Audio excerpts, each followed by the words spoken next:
আজ একদম সকাল সকাল রিয়েনা ঘুম থেকে উঠে পড়েছে। আর ঘুম থেকে ওঠার পেছনে কারণ হচ্ছে সোমবার দিন আমার ড্রাইভিং টেস্ট, আর আমি তাই ওকে বলেছিলাম যে আজকে যখন প্র্যাকটিস করতে যাব তাই ওকে নিয়ে যাব। কিন্তু শেষমেশ নিয়ে যাওয়া হয়নি, কারণ ও টায়ার্ড হয়ে গিয়ে ঘুমিয়ে পড়েছিল, এত সকালবেলা ঘুম থেকে উঠেছে।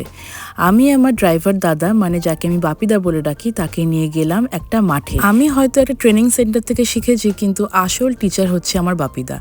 ইনি আমাকে সমস্ত কিছু শিখিয়েছে। দুপুরবেলা এত গরমের মধ্যেও একটা সুন্দর সেট আপ করে দিচ্ছে যেখানে আমি প্র্যাকটিস করতে পারবো। কালকে ড্রাইভিং টেস্ট, তাই খুব টেনশনে আছি। তাই বাপিদা আমাকে নিয়ে গেল বাপিদার বাড়িতে কিছু গাছপালা দেখাতে। জানে গাছপালা আমাকে খুব রিল্যাক্স করায়। ফেরার সময় আরো কিছু বাড়ির ছাদে গেছিলাম, যেখানে দেখলাম এত সুন্দর সুন্দর পদ্ম ফুল ফুটেছে। গাড়ি চালানো প্র্যাকটিস করে তারপর রুইসাজের কিছু কাজ করে চলে এলাম বাড়িতে।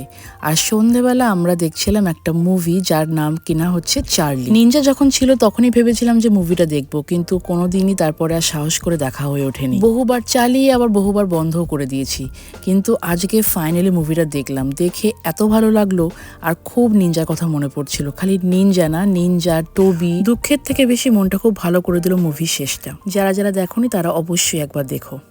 Thank you for watching my mini vlog. Tata.